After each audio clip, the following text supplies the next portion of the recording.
Held in at the far line by Cardarella. In front, the shot, they score! Jacob Syrick rips it home.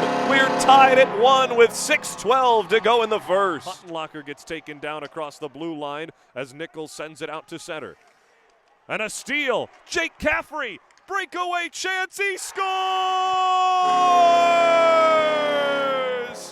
Jake Caffrey, with 11 minutes to go in the second, ties it at 1. Held in at the blue line, Max Henning whips it into a body. It gets taken away. Frank Neeson has to beat Meichenbaum, and he does. Neeson shoots, rebound, they score!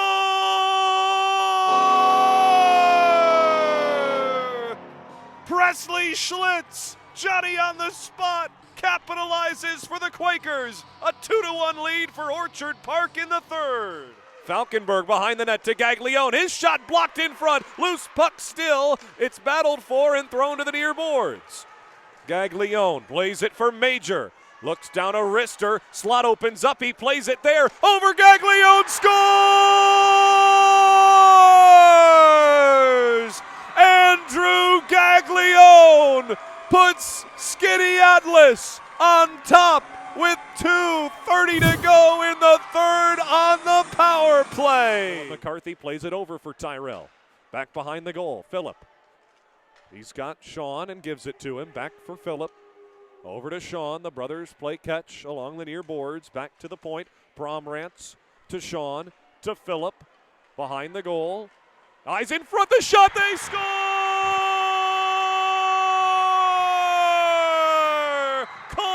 Tyrell jumps into the boards and celebrates the lone goal. It's 1-0 Suffern thanks to the power play goal with 4 minutes left. And we have a 2-1 game. Evan Collette leads the team in goal scoring now with 38. He's got 70 points on the year, and he beats Chad Lowe for the second goal for Salmon River this game. Chad Lowe has not given up 2 goals in a game since January 6th against the Pelham Pelicans in a 4-3 overtime win. Skinny Atlas took home the victory in that one on their home ice. That was the last time that Lowe gave up 2. He had not done that prior since December 6th. So this is a rare occurrence for Chad Lowe to give up more than 1, and that shot from Dylan Johnson goes just wide, though expected in a game against the #1 scoring offense in the state in Salmon River. Skinny Atlas going to need some goal-scoring support for their star goalkeeper. In the defensive end, the Lakers finally break it out to center after the River. Oh, that one deflects off the blocker of Rick Chatlin and bounced awkwardly to the center of the ice. Henry Major brings it back over the middle. He shoots one just high and wide over the left of the net. The whole Lakers bench jumps in disbelief. They thought that one was going top corner. Major centers it in front. Testa backhands it towards the goal. It bounces off the wall and out. Good clear for the Shamrocks. Chad Lowe, great playing the puck so far today. He fires it up the wing to Gaglione. He shoots one just wide. Carter Corbett gets taken down at the far boards. Watch out for the collarbone of Corbett. He's recovering from that injury, though he's all right. The captain jumps back up on his feet and signals for the faceoff to be in the offensive zone for the Lakers, and he is correct. That's where it's going after the line changes. Unbelievable. Just a great series of plays there to get that. And it was, again, line changes for both teams. And, again, some great scoring chances down here for Skinny Atlas. 10:47 to go in the second period. The Lakers looking to even things up once again. They had the lead at 1-0. Less than a minute later, it was Dylan Johnson tying things up. And then most recently, Evan Collette with a beautiful move down the wall and a backhander just over the right shoulder of Chad Lowe.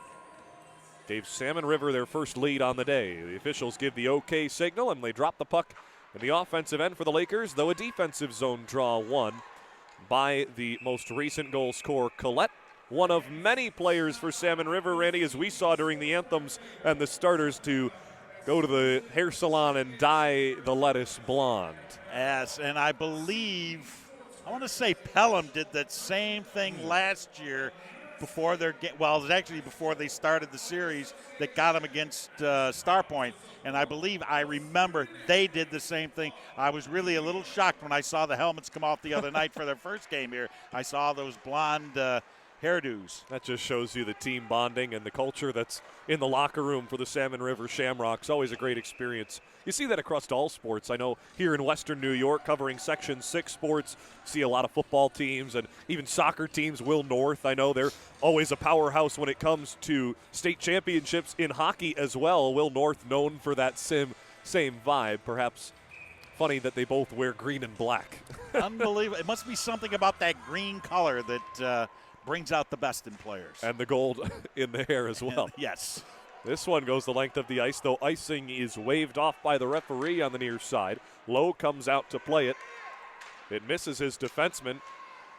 Collette drives into the corner.